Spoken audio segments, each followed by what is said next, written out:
ರಾಜ್ಯದಲ್ಲಿ ನವೆಂಬರ್ ಕ್ರಾಂತಿ ಏನಿದೆ ನಡೆದೇ ಬಿಡುತ್ತಾ ಎನ್ನುವಂಥ ಒಂದು ಕ್ವೆಶ್ಚನ್ ಮಾರ್ಕ್ ಮೂಡುತ್ತಾ ಇದೆ. ಕ್ರಾಂತಿ ನಡುವೆ ಇಂದು ಸಿಎಂ ಸಿದ್ದರಾಮಯ್ಯ ದೆಹಲಿಗೆ ಹೋಗ್ತಾ ಇದ್ದಾರೆ, ಪ್ರಯಾಣ ಮಾಡ್ತಾ ಇದ್ದಾರೆ. ಕ್ರಾಂತಿಗೆ ಹೈಕಮಾಂಡ್ ಏನು ಹೇಳುತ್ತೆ? ನವೆಂಬರ್ ಕ್ರಾಂತಿ ಅನ್ನುವಂಥದ್ದು ನಡೆಯುತ್ತೆ ಅಂತ ಕೆಲವರು ಹೇಳ್ತಾರೆ, ನಡೆಯಲ್ಲ ಅಂತ ಕೆಲವರು ಹೇಳ್ತಾರೆ. ಬಿಹಾರ ಚುನಾವಣೆ ಎಫೆಕ್ಟ್ ಆಗಿದೆ ಅಂತಾರೆ, ಸ್ಥಗಿತ ಅಂತ ಹೇಳ್ತಾರೆ, ಮುಂದೂಡ್ತಾರೆ ಅಂತ. ಆದರೆ ಸಿದ್ದರಾಮಯ್ಯ ಅವರು ದೆಹಲಿಗೆ ಹೋಗ್ತಾ ಇದ್ದಾರೆ ಎಂದು ಅಲ್ಲೇನಾಗಬಹುದು ಅಂತ ಕ್ರಾಂತಿ ಹೈಕಮಾಂಡ್ ಗ್ರೀನ್ ಸಿಗ್ನಲ್ ಕೊಡ್ತಾರಾ ಅಂತ. ಕ್ರಾಂತಿಗೆ ಬಿಹಾರ ಚುನಾವಣೆ ಫಲಿತಾಂಶ ಬಂದಿದೆ, ಅದರ ಹಿನ್ನೆಲೆ ಕಾಂಗ್ರೆಸ್ ಏನಿದೆ ಹಿನ್ನಡೆ ಸಾಧಿಸಿದೆ. ಅದರಲ್ಲಿ ಬಿಹಾರ ಚುನಾವಣೆ ಫಲಿತಾಂಶ ಬಂದ ಮರುದಿನವೇ ಸಿಎಂ ದೆಹಲಿಗೆ ಹೋಗ್ತಾ ಇದ್ದಾರೆ. ಒಂದು ಕಾರ್ಯಕ್ರಮ ಇದೆ ದೆಹಲಿಯಲ್ಲಿ, ಕಪಿಲ್ ಸಿಬಲ್ ಪುಸ್ತಕ ಲೋಕಾರ್ಪಣೆ ಕಾರ್ಯಕ್ರಮದಲ್ಲಿ ಸಿಎಂ ಭಾಗಿಯಾಗ್ತಾರೆ. ಬಳಿಕ ಕಾಂಗ್ರೆಸ್ ವರಿಷ್ಠರನ್ನು ಭೇಟಿ ಮಾಡ್ತಾರೆ ಸಿದ್ದರಾಮಯ್ಯ ಅವರು ಅಂತ ಹೇಳಲಾಗ್ತಾ ಇದೆ. ಸಿಎಂ ಮಾತ್ರವಲ್ಲ, ಸಿಎಂ ಡಿ.ಕೆ. ಶಿವಕುಮಾರ್ ಕೂಡ ಇಂದು ದೆಹಲಿಗೆ ಹೋಗ್ತಾ ಇದ್ದಾರೆ, ಪ್ರಯಾಣ ಮಾಡ್ತಾ ಇದ್ದಾರೆ ಅಂತ ಹೇಳ್ತಾ ಇದೆ. ನವೆಂಬರ್ ಕ್ರಾಂತಿ ಭವಿಷ್ಯ ನಿರ್ಧಾರ ಮಾಡುತ್ತಾ ಹೈಕಮಾಂಡ್?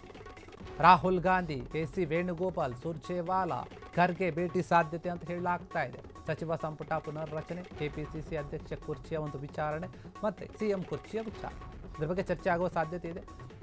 ರಾಜ್ಯದಲ್ಲಿ ನವೆಂಬರ್ ಕ್ರಾಂತಿ ನಡೆಯುತ್ತೋ ಇಲ್ವೋ ಈ ರೀತಿಯಾದಂತಹ ಒಂದು ವಿಚಾರ ದಿನಾಲೂ ಕೂಡ ಚರ್ಚೆಯಲ್ಲಿ ಬರ್ತಾ ಇರುತ್ತೆ. ಅದಕ್ಕೆ ಸಂಬಂಧಪಟ್ಟ ಹಾಗೆ ಇವತ್ತು ಸಿಎಂ ಮತ್ತು ಡಿ.ಸಿ.ಎಂ ಇಬ್ಬರು ಕೂಡ ದೆಹಲಿಗೆ ಹೋಗ್ತಾ ಇದ್ದಾರೆ. ಸಿಎಂ ಸಿದ್ದರಾಮಯ್ಯ ಅವರು ಒಂದು ಪುಸ್ತಕ ಬಿಡುಗಡೆಯ ಕಾರ್ಯಕ್ರಮದಲ್ಲಿ, ಲೋಕಾರ್ಪಣೆಯ ಕಾರ್ಯಕ್ರಮದಲ್ಲಿ ಭಾಗಿಯಾಗ್ತಾರೆ. ಆ ಕಾರ್ಯಕ್ರಮದಲ್ಲಿ ಭಾಗಿಯಾಗಿ ಅದೆಲ್ಲವೂ ಮುಗಿದ ನಂತರ ಹೈಕಮಾಂಡ್ ನಾಯಕರನ್ನ, ವರಿಷ್ಠರನ್ನ ಭೇಟಿ ಮಾಡಲಿದ್ದಾರೆ. ಭೇಟಿ ಮಾಡಿ ಕೆಲವೊಂದು ವಿಚಾರಗಳನ್ನು ಚರ್ಚೆ ಮಾಡ್ತಾರೆ ಎನ್ನುವಂತಹ ಒಂದು ಮಾತುಗಳು ಕೇಳಿ ಬರ್ತಾ ಇದೆ. ನಿಜಕ್ಕೂ ಹಾಗಾದರೆ ವರಿಷ್ಠರ ಬಳಿ ಹೋದರೆ ರಾಹುಲ್ ಗಾಂಧಿ ಆಗಿರ್ಬೋದು, ಸುರ್ಜೇವಾಲಾ ಆಗಿರ್ಬೋದು, ವೇಣುಗೋಪಾಲ್ ಆಗಿರಬಹುದು, ಮಲ್ಲಿಕಾರ್ಜುನ ಖರ್ಗೆ ಆಗಿರಬಹುದು, ಇವರೆಲ್ಲರನ್ನೂ ಕೂಡ ಭೇಟಿ ಮಾಡಿದಾಗ ಏನು ಚರ್ಚೆ ಆಗುತ್ತೆ?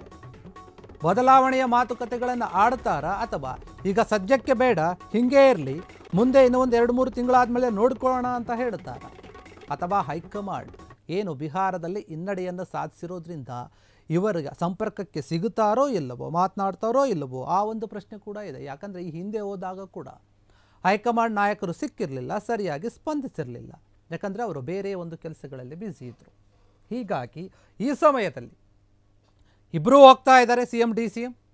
ಸಿದ್ದರಾಮಯ್ಯ ಅವರು ಕೂಡ ಮಾತನಾಡ್ತಾರೆ, ಡಿ.ಕೆ. ಶಿವಕುಮಾರ್ ಅವರು ಕೂಡ ಮಾತನಾಡ್ತಾರೆ ಅನಿಸುತ್ತೆ. ಹೀಗಾಗಿ ಏನು ಚರ್ಚೆ ಆಗುತ್ತೆ? ಸುರ್ಜೇವಾಲಾ ಏನು ಹೇಳ್ತಾರೆ? ರಾಹುಲ್ ಗಾಂಧಿ ಏನು ಹೇಳ್ತಾರೆ? ಎ.ಐ.ಸಿ.ಸಿ ಅಧ್ಯಕ್ಷ ಮಲ್ಲಿಕಾರ್ಜುನ್ ಖರ್ಗೆ ಏನು ಹೇಳ್ತಾರೆ? ಕೆ.ಸಿ. ವೇಣುಗೋಪಾಲ್ ಏನು ಹೇಳ್ತಾರೆ? ಇವರೆಲ್ಲರ ಹತ್ರ ಕೂಡ ಮಾತನಾಡ್ತಾರೆ. ಹೈಕಮಾಂಡ್ ತೆಗೆದುಕೊಂಡಂತಹ ಒಂದು ನಿರ್ಧಾರ ಅಂತಿಮವಾಗಿರೋದ್ರಿಂದ ಎಲ್ಲರೂ ಕೂಡ ಹೈಕಮಾಂಡ್ನ ಒಂದು ಮುಂದೆ ಹೋಗಿ ಲಾಬಿ ನಡೆಸುವಂಥ ಕೆಲಸವನ್ನು ಮಾಡ್ತಾ ಇದ್ದಾರೆ. ಈಗ ಸಿಎಂ ಸಿದ್ದರಾಮಯ್ಯ ಮತ್ತು ಡಿ.ಸಿ.ಎಂ ಡಿ.ಕೆ. ಶಿವಕುಮಾರ್ ಇಬ್ಬರು ಕೂಡ ದೆಹಲಿಗೆ ಹೋಗ್ತಾ ಇದ್ದಾರೆ. ಅದು ಕಾರ್ಯಕ್ರಮದ ಉದ್ದೇಶವಾಗಿ, ಆದರೆ ಉದ್ದೇಶ ಕಾರ್ಯಕ್ರಮದ್ದೇ, ಆದರೆ ಅಲ್ಲಿ ಹೋದ ಮೇಲೆ ಚರ್ಚೆ ಆಗುವಂಥದ್ದು ಬೇರೆ ವಿಚಾರಗಳು. ಈ ರೀತಿಯಾದ ಮಾತು ಕೇಳಿ ಬರ್ತಾ ಇದೆ. ಹೀಗಾಗಿ ಎಲ್ಲೋ ಒಂದು ಕಡೆ ನವೆಂಬರ್ ಕ್ರಾಂತಿ ಏನಿದೆ ನಿಜಕ್ಕೂ ಆಗುತ್ತಾ? ಅದಕ್ಕೆ ಗ್ರೀನ್ ಸಿಗ್ನಲ್ ಕೊಡುತ್ತಾ ಹೈಕಮಾಂಡ್? ಕೊಟ್ಟರೆ ಯಾರ್ಯಾರನ್ನು ಬದಲಾವಣೆ ಮಾಡ್ತಾರೆ, ಅದರ ಬಗ್ಗೆ ಈಗಲೇ ಸುಳಿವು ಕೊಡುತ್ತಾರಾ ಅಥವಾ ಇಲ್ವಾ? ಅದನ್ನು ಕೊನೆಯ ಒಂದು ದಿನದವರೆಗೂ ಕೂಡ ಮುಚ್ಚಿಟ್ಕೊಂಡು ಆ ನಂತರ ಹೇಳುವಂಥ ಒಂದು ಕೆಲಸವನ್ನು ಮಾಡ್ತಾರಾ ಕಾಂಗ್ರೆಸ್ ನಾಯಕರು? ಗೊತ್ತಿಲ್ಲ. ಹೀಗಾಗಿ ಹೈಕಮಾಂಡ್ ಏನು ಹೇಳುತ್ತೆ?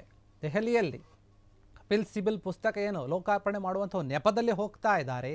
ಆ ನೆಪದಲ್ಲಿ ಹೋಗಿ ಒಂದು ಬದಲಾವಣೆಯ ಮಾತುಕತೆಗಳನ್ನು, ಒಪ್ಪಂದಗಳನ್ನು ಅಥವಾ ಸಂಧಾನಗಳನ್ನು ಮಾಡಿಕೊಂಡು ಬರ್ತಾರಾ? ಗೊತ್ತಿಲ್ಲ ಈ ನಾಯಕರು ಏನು ಮಾಡ್ತಾರೆ ಅಂತ.